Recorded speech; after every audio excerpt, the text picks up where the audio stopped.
Yeah, Yeah. it's a beautiful picture, by the way. Thank you. It captures. friend of ours. It says it all, really. We ought to just put the picture up for an hour and let everybody look at it. Okay.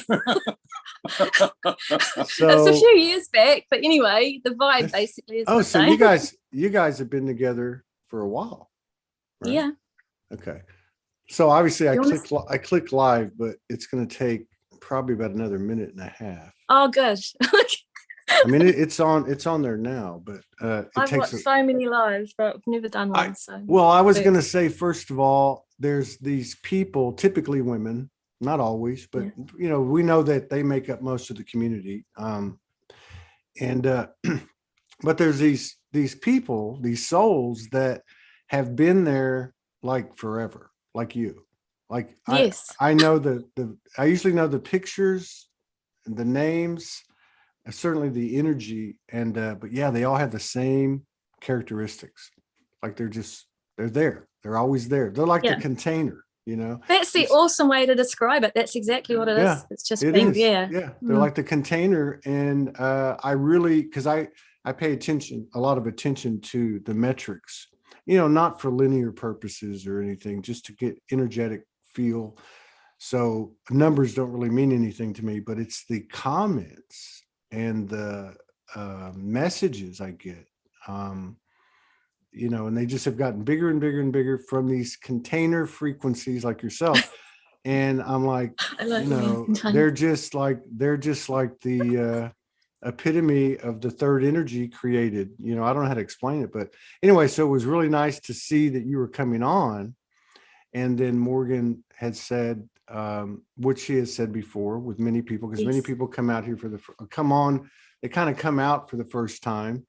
And she said, yeah, she's kind of nervous, you know. So that tells me even more so, because most of those that I'm talking about, they have reservations and apprehension because they really don't want to be seen, but they're stepping up now. And it's nice to and then to have it on then to have it with David on as well, because what I've noticed since October is there's been the masculine side of that container frequency is stepping up too. So now, so it's such a pleasure to have you both here. Thank you, Todd. It's really lovely. So well, it happened because of Morgan putting some stuff up around watching TV about love stories with people on the spectrum. Yeah. And that was how sort of David came into it.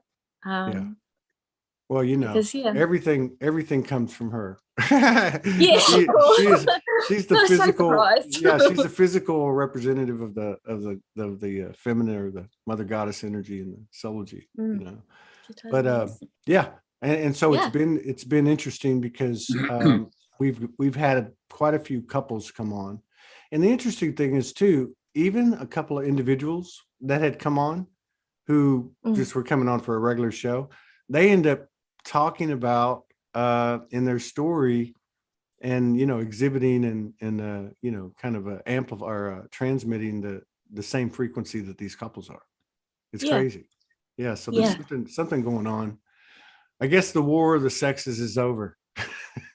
Or at least I think that's partly it as well, because before it would have felt, because all the different dynamics we have going on anyway as individual people, but it would have felt too competitive or something. It would have been something that was always like the dynamic was pretty sort of, you know, there was still that push and pull and now it's the fear. The fear and then the power and then the fear and then the power, and it would just sort of go back and forth, and somewhere in the middle is where we try and come together, which is, you know, for us is the heart connection we have. So I was going to say it's not a push-pull, it's a glide. That's an old line coming on So Speak. So how did this all start? I mean, did you guys come into awakening together, or was it not at all? No. So you were already kind of established, and there was a foundation, and then things started happening, or what? Do you want me to speak and then you can speak? Whenever you want. I came down to the area where David lives because I'd been through a couple of quite big earthquakes in Christchurch where I lived at the time. And I've been doing energy work before that, but the earthquakes just got me to a stage where I was so exhausted and on edge and feeling a lot. So I got away with my kids for a couple of weeks and came down to this area that we live in now. Now, when was David, this? How this long was, ago? Gosh, it was March of 2011. Wow. That we came down here. Yeah, I got this really strong calling to come to this area, and the name of the place was in my I had a wee vision about it. And so I came down with my 2 sons, and we ended up staying with David's ex-wife. What? Because she was helping earthquake refugees at the time, people that just needed to get away and sleep. So you didn't know her or him? Not at all. Okay. No. And when we were staying with her, it got a bit much for us all, and we ended up coming out to the farm that David lives on because of his stepdaughter inviting us out. So it's pretty funny how things happen, and that was how we met. But I'd met him once before. He turned up at the house that I was staying at that week to come and see his ex for some reason, and I saw him when he came in the room, and that was it for me. Like, just this, I haven't noticed someone like this before, I don't think, ever.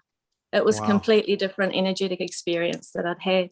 So I knew him a little bit from that first encounter. He just looked at me and I looked at him and we said hi, that was it.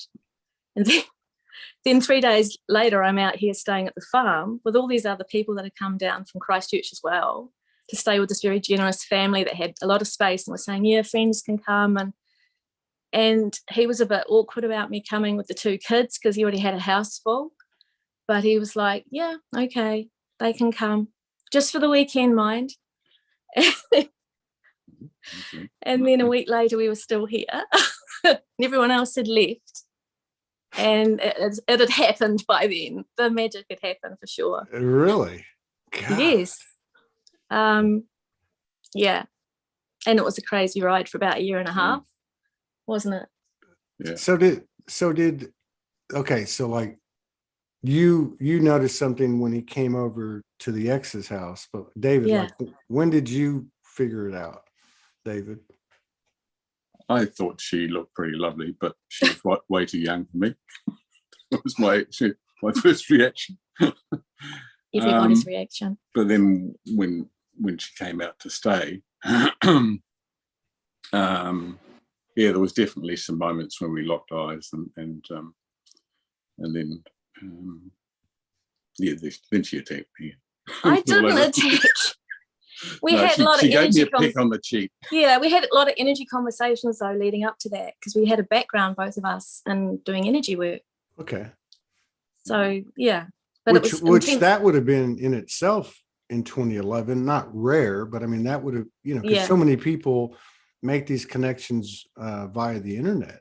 But I mean, so to be able to have that conversation by chance, and there's no mistakes, but I mean, in 2011, that's powerful in and of itself. It was, yeah. Who busted the move? Me. No, it's weird. I knew. Did you really? I totally knew something was going to happen. And he's just really shy, and he's also Asperger's, so Asperger's. So he's sort of coming from a different place a lot of the time in terms of he's really sensitive in other ways, not so certain or sure about stuff. He doesn't take cues, the usual type of cues. Don't feel bad. I think that just has to do with being a man. But that's also probably just, but that actually was perfect because the energy was so loud between us that all those other sort of weird things about us as humans that made us unique, but sort of a little bit sort of those sorts of people that stand back in the world, actually it didn't matter at all because it was this really, really intense, strong energy. And so that was it. Yeah. That's how we came together really. There wasn't a lot of thought gone into it, put it that way. I mean, so how did you let him know, or did you actually have to say, hey, there's something going on here? We started staying up late after everyone else went to bed, and that's late because there was a lot of people in the house, including my sons, my kids. and we were drinking herbal tea and having these conversations, and it was like he never stayed up past like 9:30, and suddenly he's staying up till like 11 waiting for me to have this chat with about, you know, the things that we were talking about, which were all really, yeah, it was always about energy. It was always about people he'd met and stuff that I was learning. But there was also this underlying current going on of, you know, intense sort of attraction for each other. So it must have started it must have started pretty quick if you were given the green light to stay for the weekend, yet you stayed, you know, everyone else left and you were still there, so there had to be. And he asked, some people specifically asked them to leave, so that it was just me and the boys and him the last few days. He kind of. So he did, yeah. Yeah, he was. Yeah, and I think it was Tuesday that it all happened. So it didn't take long. Yeah, and that's sort of been where the great learning for us came from as well. That we're both. I don't know. It was like there was sort of no control or no sense of planning or is this going to make sense? Is what is this? You know, it was just there happening. And then I had to go home later in the week back to Christchurch, and kids went back to school and all of that. And I think he came up and saw me a week later. And then we started this sort of intermittent, you know, getting together every couple of weekends down here at the farm. And just trying to work out what had happened, or sometimes up there. But yeah, it was work out what happened. Yeah, because it just didn't feel like it was meant to fit. And because for me and for him, neither of us had this type of energy experience with another person before. So I think there was a lot of doubt around it. Yeah, going somewhere more than just it being this sort of crazy fireworks explosion, and then what? Like a couple of wild teenagers. Yes, it was. I was saying to a lady that was here, I feel like I'm in the maiden zone. I sort of was a mother with these kids, and I'd gone back into this like energy of the maiden. It was really intense. And he was who he was, and it was like, yeah, completely irresistible. It was mad. That's crazy. That's crazy. It reminds me of that movie, that old movie, Peggy Sue Got Married, with Kathleen Turner. Oh, yeah. And she goes back, she's in her body. You still see her in the form of, you know, a woman, and she goes back to high school. And it reminds me of that. Yeah. Like you're two wild teenagers just being overtaken by something bigger than you. Yeah. But then quite quickly the work started. Oh, yeah. And then that work wasn't easy, and it changed really quickly. So is that we'll get into that. Well, this is helpful to people. I mean, this is it is really important. Yeah, just because it happened 10, 11 years ago, that, you know, I mean, we know there's no linear, but so that year and a half that you're talking about, so you're having intermittent visits every couple of weeks, but immediately at the onset, the work started. What was that like? It's quite hard to remember, but I was still doing healing off the body healing, this modality called Chiron healing that I learnt from some people in Australia. And so I was doing a lot of that stuff for him. So I was helping him learn how to be more clear, and sort of I had to be able to help him clear to actually be with him, and for the heart energy to be able to exist, because he had this heart connection, this earth universal heart connection thing going on. The only way we could maintain the relationship was for there to be a lot of clearing. So that for a while was sort of like it sustained us, but then inevitably there were things that came up, and this is what confused me. I was like, is this a soulmate relationship?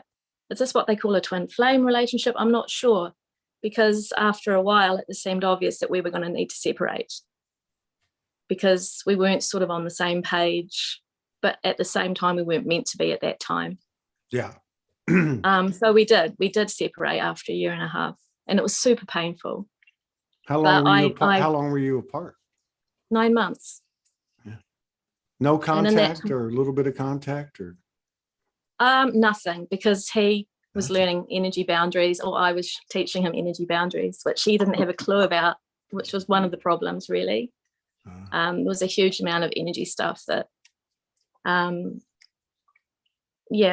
that wasn't supporting our relationship that was going on around us. So, no, I get that. I get that. No judgment. I mean, just like, because I mean, this I can speak to this.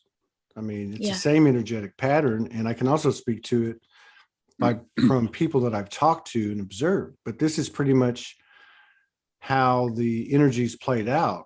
It's like that feminine could see the other side of the mountain, let's just say. Like she got the intel, and the masculine, although, like you said, I like the way you said it, like organically connected from the heart, but almost like not knowing there's another side of the mountain or whatever. And so feminine energy comes in, helps to open the heart, so to speak. And then there's that type of thing that you're talking about, that kind of like where you were questioning yourself. What is this? Is my work done? You know? Kind of thing. I sort of had this thing going on where I was, and I don't sort of buy into this anymore in terms of labels, but I was doing this 144 work for 2112 that actually found out quite soon to that, close to that time, that was actually what I was supposed to be doing, on track with helping energetically. So for me to do that, I couldn't be at that time entangled in the way that we were entangled with him, because he didn't want to do that work, and he wasn't supposed to. Right. He was still looking as well. He was still looking around to see if there were other people out there for him. And he found out later. Not really. Well, it felt like it to me. I can relate to that too. But no judgment. But the issue for me was that my stepdaughter was a nightmare as a teenager. Oh, no, be careful what you say. And so the thought of having two more boys, I've got 4 sons of my own, so having 2 more boys going through teenagers and just felt too much. And so I knew I was in love with her, but I wouldn't say it, not couldn't, because I was worried about the boys. And then after we separated for a while, I was sort of exploring a little bit and realized that I was being attracted to other women who had children. I thought, well, if I'm going there, why don't I do it with Lara? Yeah. You know. And so that was where somehow we made contact. I can't actually remember how. So 9 months go by, you connect, and then it just starts back up, and here we are. But I will just say, we never stopped connecting, but we weren't physically connected anymore. In fact, for me, I had this amazing sort of Renaissance romance with him while I was doing all my own work. And the ethers, basically. It was like not astro traveling, anything like that. It was just this connection through the heart that I had with a version of him. But I wasn't seeing him in the physical. I wasn't taking his calls. I completely blocked him because I didn't want that energy coming in until I got to where I needed to go and follow my own path and follow my own heart. And then, because I knew there was a codependent behavior between us, definitely a pattern of codependency. So that was what I wanted to clear for myself. And so when he had done his searching, he sort of came back and said, hey, I found out some stuff. Emailed me once, talked about going on a retreat where his divine feminine came to him. It was a shamanic sexuality workshop he did, wasn't it? And he emailed me and told me that had happened, and that energy to him was me. It personified who I was. Yeah, it was a pretty amazing experience. It was sort of imagine the divine feminine in front of you, and it was Lara, and she just put her arms around me and melted into me. Yeah, you guys, you didn't have a chance. That happened while we were apart. it was going down no matter what. 9 months. Yeah, it was. And I knew that I wanted it to be, not wanted it even, it needed to be something really far more expansive. But it never felt like it was over on that level. It was just connection. And I was happy with however it turned out, because Yeah. I still had this connection, and it was, it was very, very precious, but it wasn't going to be necessarily something that I had in my life in the future. And I'd actually accepted that. Yeah. And gotten over the pain of it and all that jazz. Yeah. And yeah. And then he came back, and I had a decision to make. And September 2013, me and the boys moved down here. Really? To live here with him. He asked us if we would like to, and we thought about it. Wow. And so how old I'm were leaving lots out. So how old were your boys? How many kids were involved once you moved down? I mean, so only 2 children. Your two. My 2. Okay. At the time, one was 7 and one was 12. Oh wow. And on the cusp of the 12-year-old, especially, going down some pretty tricky roads and pathways. Oh yeah. Oh yeah. And I know. I have 6, and I had 2 during my awakening, 11 and 12, till about 14, 15. Yeah, girls. So David, was there a point where you knew that it was her? Like, and how did you know? I mean, it sounds like you knew all along. You just weren't. Oh yeah. It was for me. It was the being a parent again, step parent again. Yeah. And but just felt too hard. Yeah. But I just get like this inevitability, like the way you told the story, how it, from the human aspect. But I can remember like meeting Morgan. I knew from the first moment. I knew it.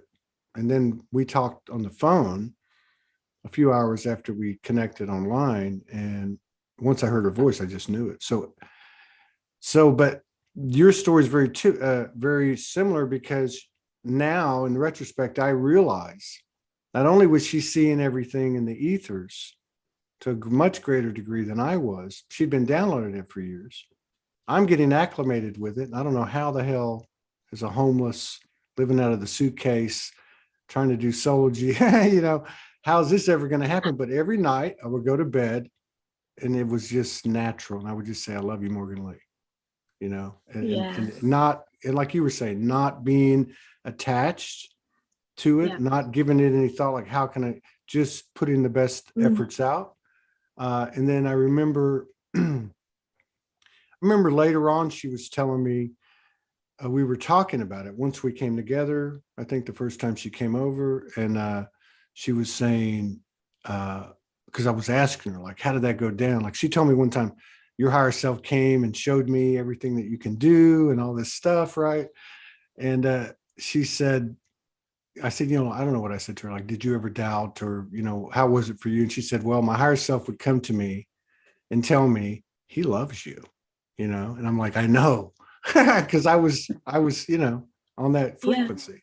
So so there's a certain level of inevitability, and God, you guys have been together 8, 9. That's a long time in this transition we call ascension. It absolutely is, and it's been ascension all the way. That's the thing, it was day one. So do y'all?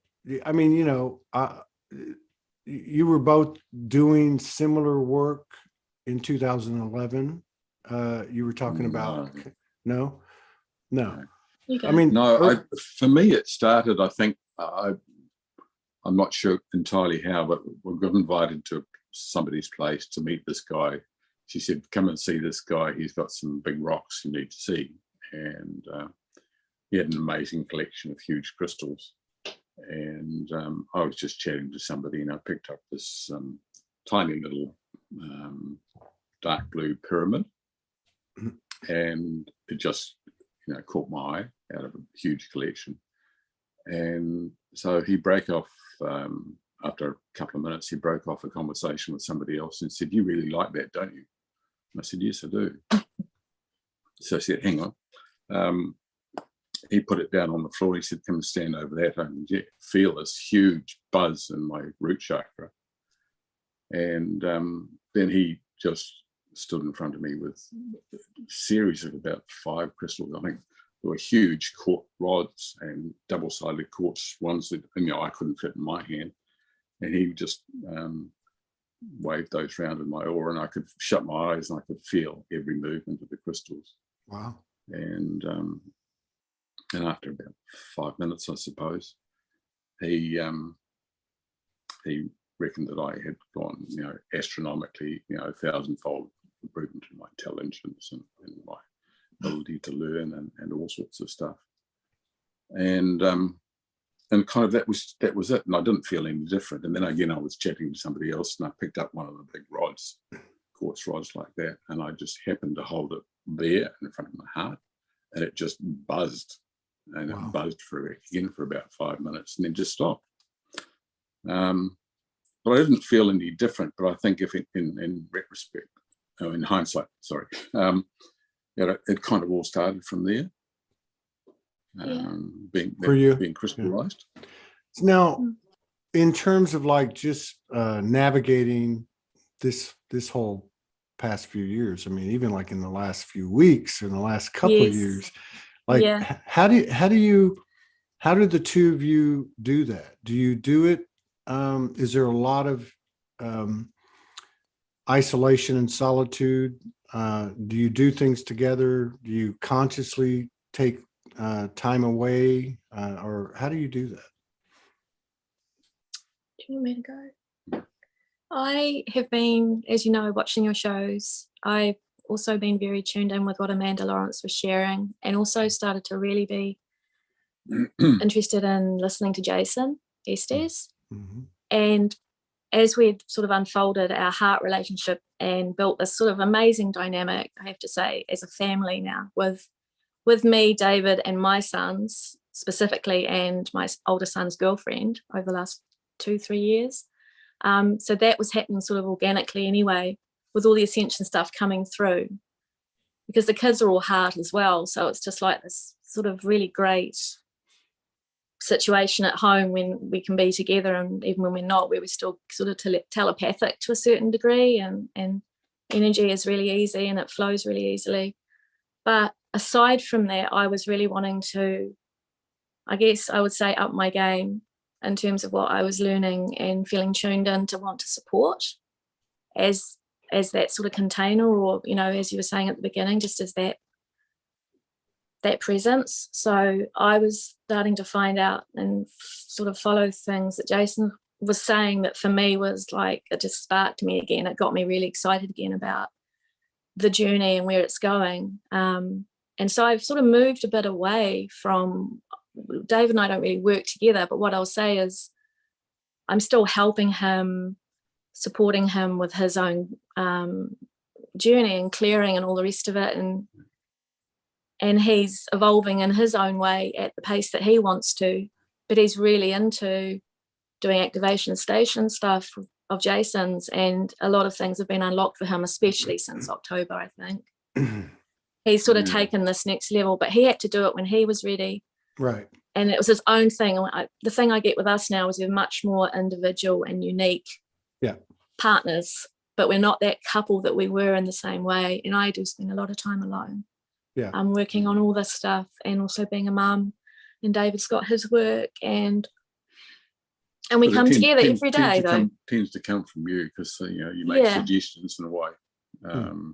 I guess it's activation stuff, isn't it? Yeah. Just little activations, and he's like, so they're like cosmic weather vanes, you know. Yeah. They pick up on the weather before we do. Yes. And you said something else too, and a couple was on here in the last couple of days, and the woman was talking about that point where she realized that he was going to get it, but he was going to get it in his own, I think she used the term divine timing. Absolutely. And so like when she, I wish I could remember who this was and give him credit, but like, so when she reached that point and let go, and I guess trusted and all that everything kind of went to a different level.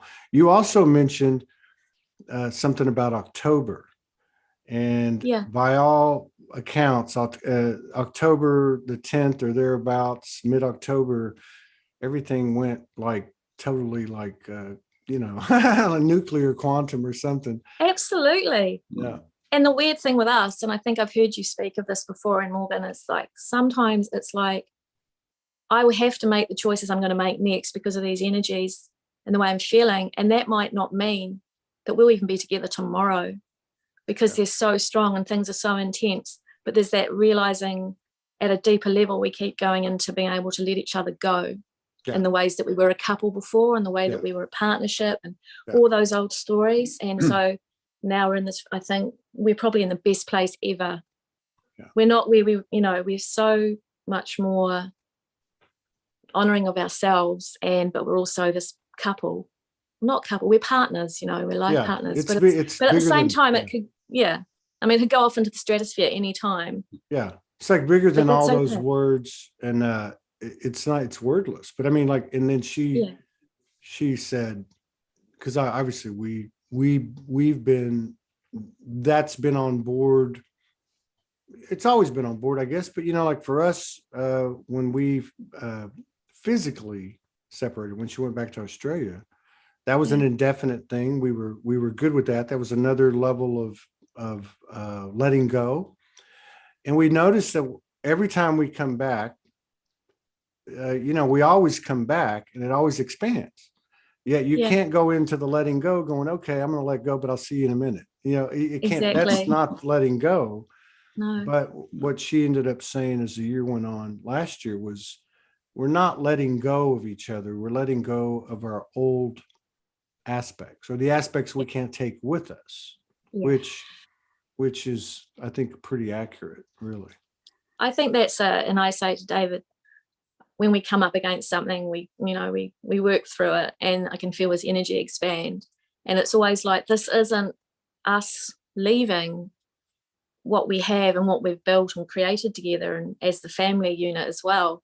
But it's like letting go and dissolving those old patterns of what couples should be like together, or how, the dynamic between male and female is, and how, like, I don't even know how we, we don't have a label, do we? We're just, we're connected at this new, amazing, powerful level, and all of us are. And it's like David and I are part of that group, as well as the fact that we live together, and, this is our home, and we have a really great life.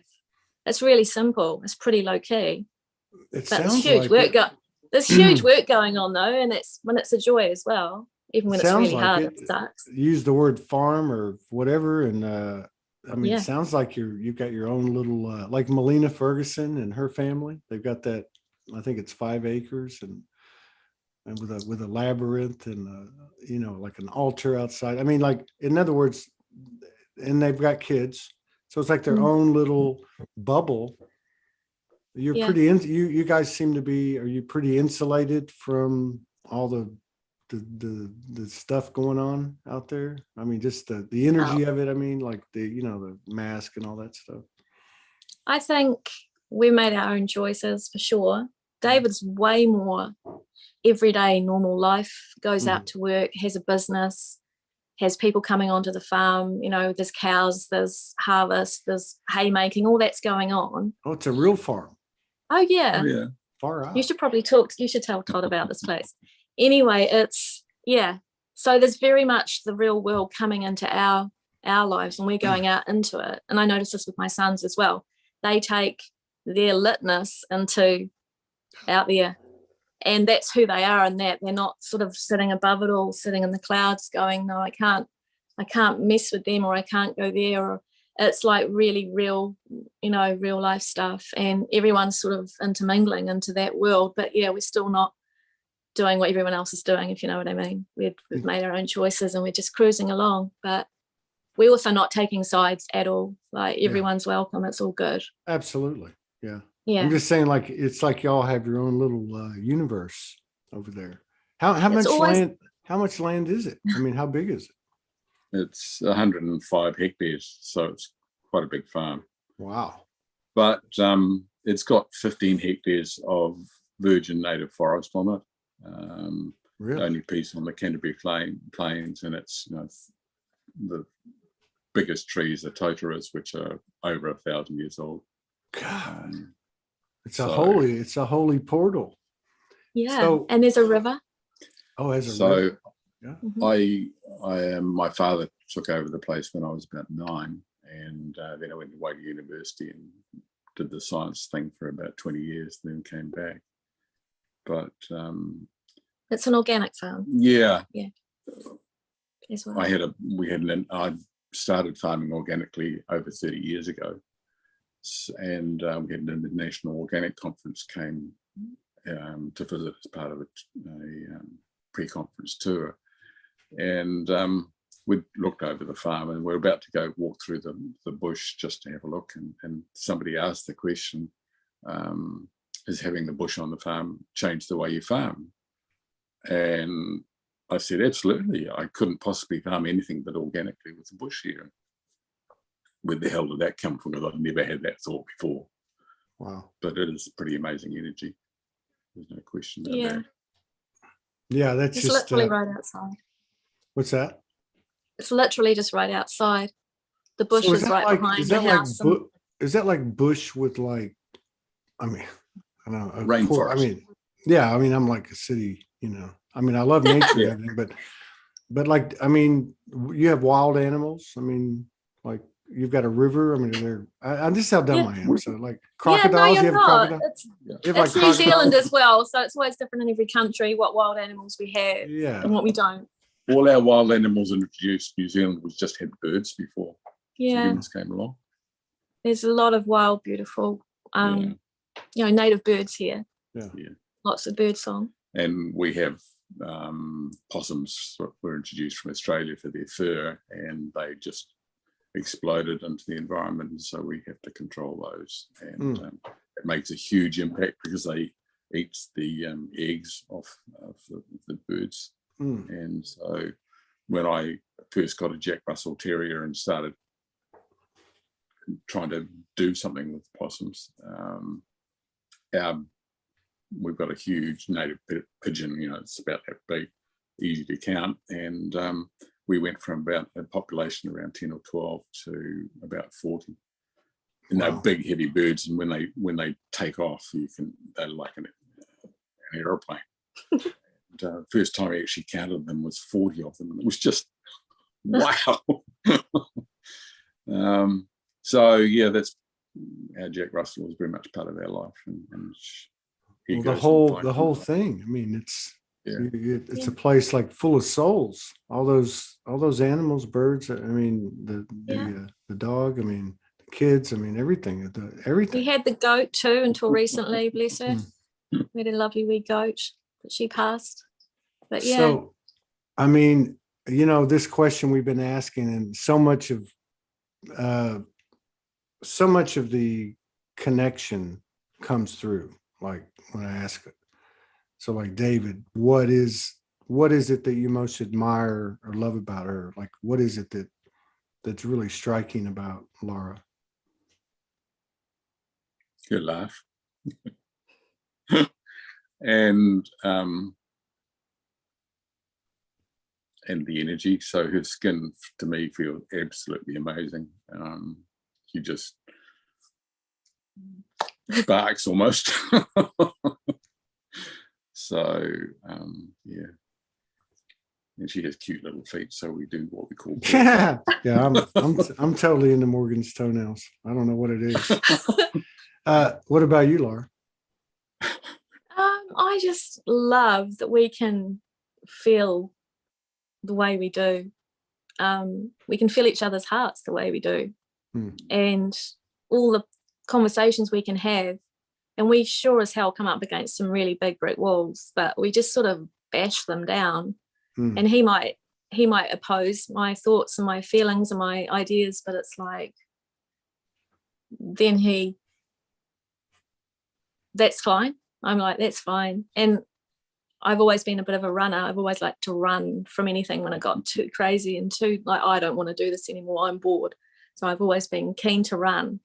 And this is the most settled I've been. And we've stayed together. But we've continued to grow, which is an amazing experience as well, to be with someone, with the children, with the teenagers now, young adults, and still be growing together and be really myself with him. I guess that's the coming back around to what your question was originally, is I can be fully myself with him. Yeah. And that's an amazing feeling. Yeah. Yeah. That tender Glinda, Good Witch of the North, like from the Wizard of Oz, and the Cali energy and everything in between. Yep. You know, I mean, it was quite rocky in for 3 or 4 years. We'd have these huge fights. Oh yeah. And explosive. I was starting to write a book about women's health, and I came when I was doing this research around how to detox your mind. I came across this fact that the biochemistry of an emotion lasts for 30 seconds. So if you're hanging on to an emotion like anger for longer than 30 seconds, you're choosing to. Yeah. And so, so I got quite quickly, and I'm quite good at it now, is why am I choosing to stay angry with someone I love? Mm-hmm. And it just goes like that. And that's been a relationship changer for me. Yeah. Otherwise, I would hold on to stuff, and now I don't. I think that's what, like, and a great example of one of the benefits of, one of the attributes of these connections. Because, really what you're describing, a lot of people are coming to that.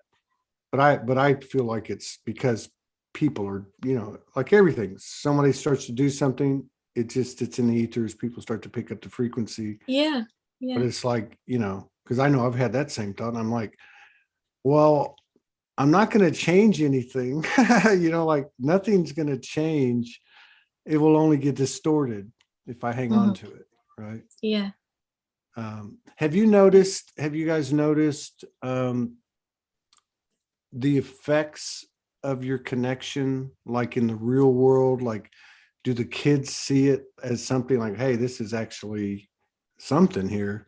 Or maybe even the difference between your connection and your previous relationships, or even when you go out in public, do you notice that people are seeing the strength of the connection, the illumination of the connection?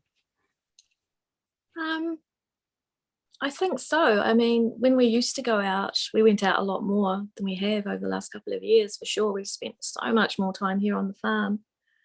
But yeah, I definitely think we had that thing about us. But the thing is also, which we had to work through, was there was a lot of jealousy and people that didn't like the way this dynamic looked and felt. And that was because of, David had a past, he had a life before me. He has 4 adult male children, children. So there was lots of that stuff to get through. So I think we didn't hide away by any means, but we definitely didn't want to keep joining in with stuff that didn't feel aligned with us anymore. So we have been quite alone, but with my son specifically, but we speak a language they really need to live around and understand. So it's really, I think the other part of it for me was that they needed me to keep growing and being who I am because of who they are. So, and David's been really supportive of them in that way because he can be, because he doesn't need to be fancy or flash or be anything but himself with them, and they love that. They respond really well to that, and they grow in their own ways without this sort of, I don't know, there's not really any direction given, it's just there. No, I know. I mean, it speaks for itself because it does. We're obviously moving, because you hear people talking about it, and I was actually talking to people about this last couple of days, which is this whole nuance change, new dynamics of how we receive information, how we communicate. Like somebody asks you for something, and it's not like it used to be. Somebody might say, "Hey, can you do this for me?" and you're like, okay, because that's the program. And now it's like somebody says, hey, can you do this for me? And you can see beyond the words, right? You can feel intuitively and telepathically, is there an agenda, or and it's not always words, it just doesn't feel right? And absolutely. So what better way to as an example of what is direct communication, to be myself and to be able to to have that in with 2 people, but now you've got 2 plus, so that's even more powerful. And my son's partner, she's just been this amazing young woman who came into our lives, and she just came and lived with us for like a year and a half, and it was like so obvious why she was here. She's had this incredible story, and she came into my son's life, into our life, and she is energetically she's joined the family. Whether they stay together in the future, they hope they do, but they work really hard on that. But it's still, they're really super young as well. But it's like amazing. It's like, how did that happen? But it was just it felt like we were sort of together for this time to go through what we did, the first big lockdown, all that stuff. There were 5 of us living here. It was hilarious, it was more fun than it was painful by all means. But so we've had that, which is something I don't think at the beginning David and I would have ever, we were so sort of trying to work out our relationship out that we didn't sort of factor that these kids, these young people, have got all this amazing energy and insight and light, and they love going into the dark, they love doing all of that. They're really tricky at times, they're really hard. You can't control them, you can't go stay home, be good, be quiet. Love is free. But, exactly. But they actually help keep us really grounded in our relationship as well.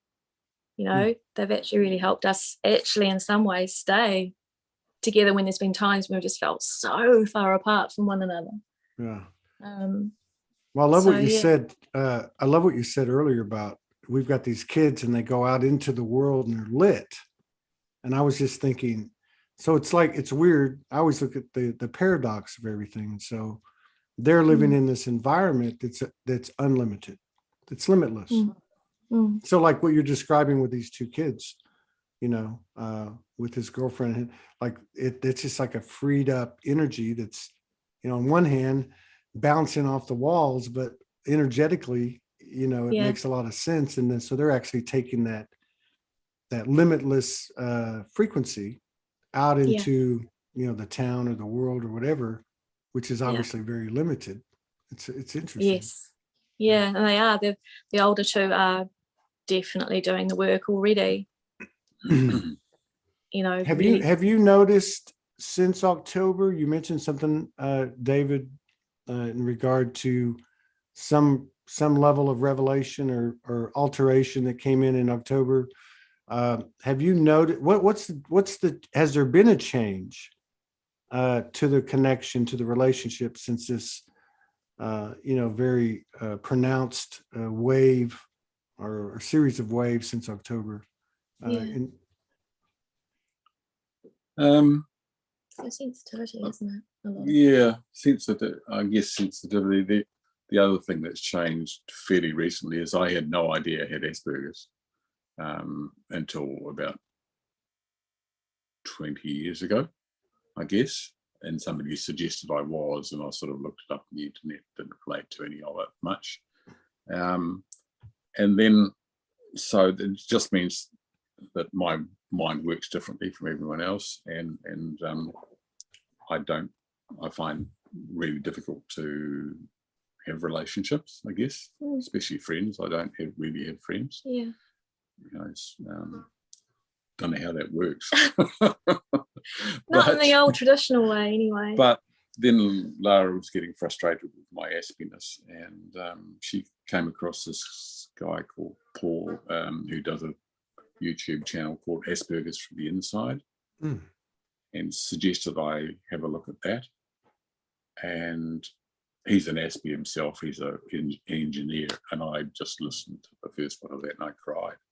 Because it's the first time I'd come across anyone talking about what goes on in my brain. And so I've learned a hell of a lot I mean, from the old psychological model, I learned nothing at all, really. I didn't learn what body language was, because I had no idea that existed. But that was about all I took out of the first awakening of the Asperger's thing. But I've just learned so much from Asper Paul about myself, and I've been able to, I'm quite good at changing things that need changing. If I'm aware of them, I can do something about them. If I'm not aware of them, which I wasn't. Yeah. And disconnected Asper, and I used to go in, because I've got somebody running the business for me, because managing people is not something I can do. But I go in there and I come home overwhelmed, because I'm putting the mask on all day, and then I can come home to Lara and be me, and I've learned that I have to do that detox, and then we can have a lovely evening. If I don't, we don't. The detox is him doing energy clearing. Yeah. He comes home and listens to attunements, or does clearing of attachment energies, because people like to attach to David because he's got this beautiful energy, but he doesn't feel attachment in the way that we do. So he's carried all these other people for years, not realizing that he doesn't have to do that, because he's got this light, but also that it doesn't help anyone else. So it's like that's all been part of the unraveling with Asperger's, but also energetically really, really responding to attunements and activations through energy work. That's the language that I think is his first language. Absolutely, I call it energy as my first language. So that's what I reckon he's just like taken off really in this way, because he's met people that speak his language, which has been really, it's been quite lonely up until then for him. Apart from us, apart from me and the boys, really. Yeah. I remember Lara suggesting, taking people's energy on. Lara gave me a suggested little set of phrases to try and see whether they worked or not. And one of them, I choose to not carry anyone else in my energy. And I just went, wow. See, I'm listening to you, and I'm familiar. I thought I was familiar with Asperger's, but I'm listening to you talk about that, and I always thought that I was like naive or something. Like I can see people. I thought I could see people trying to get their hooks in me.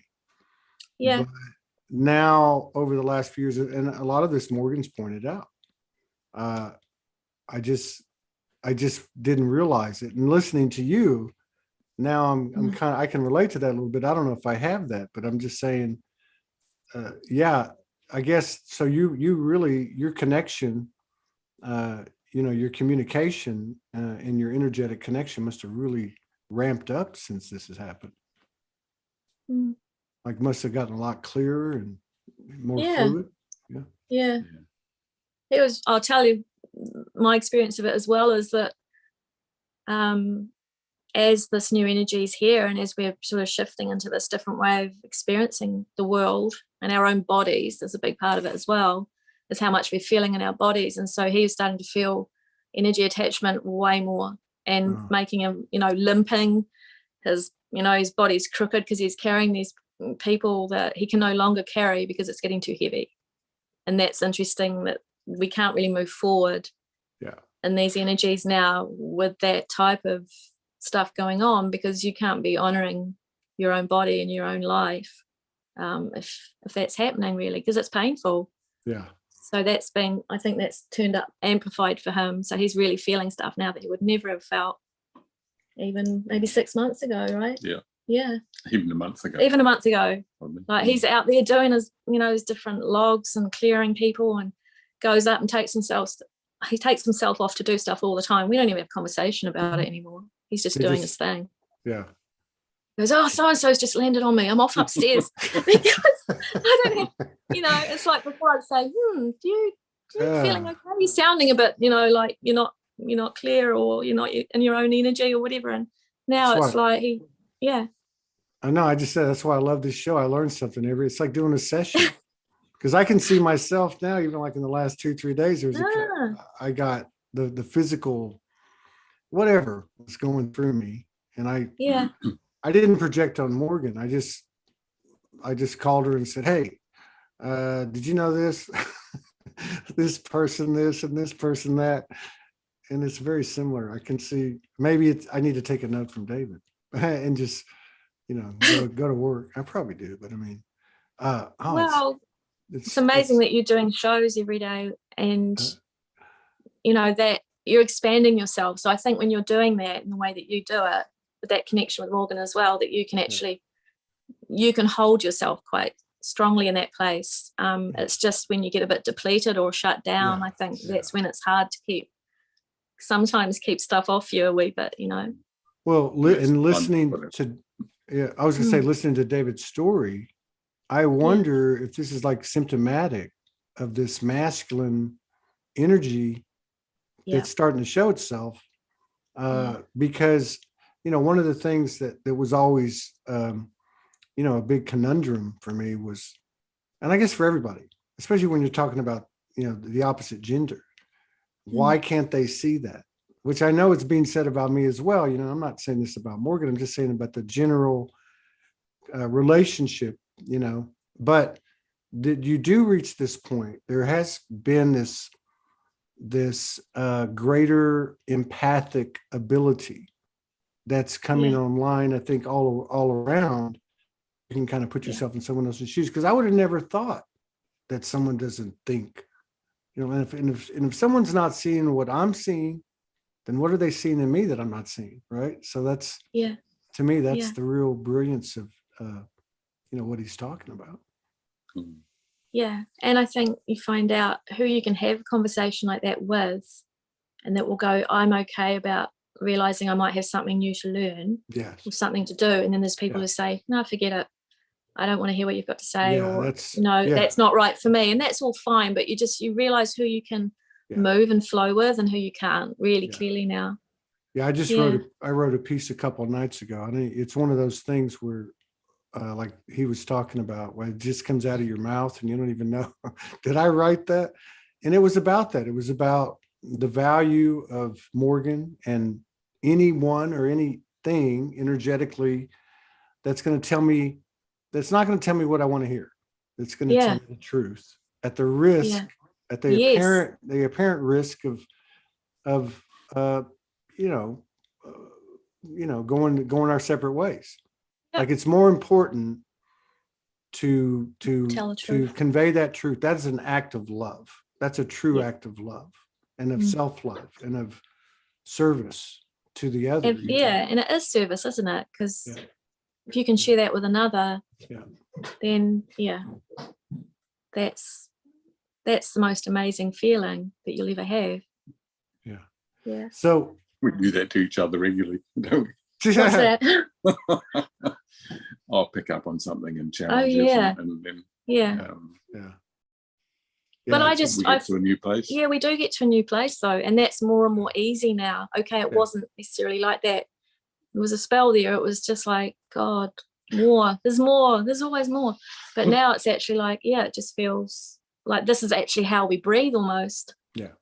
Every day we have to do this to be able to breathe properly in this place where we're at, And these energies are supporting us, but we have to take that.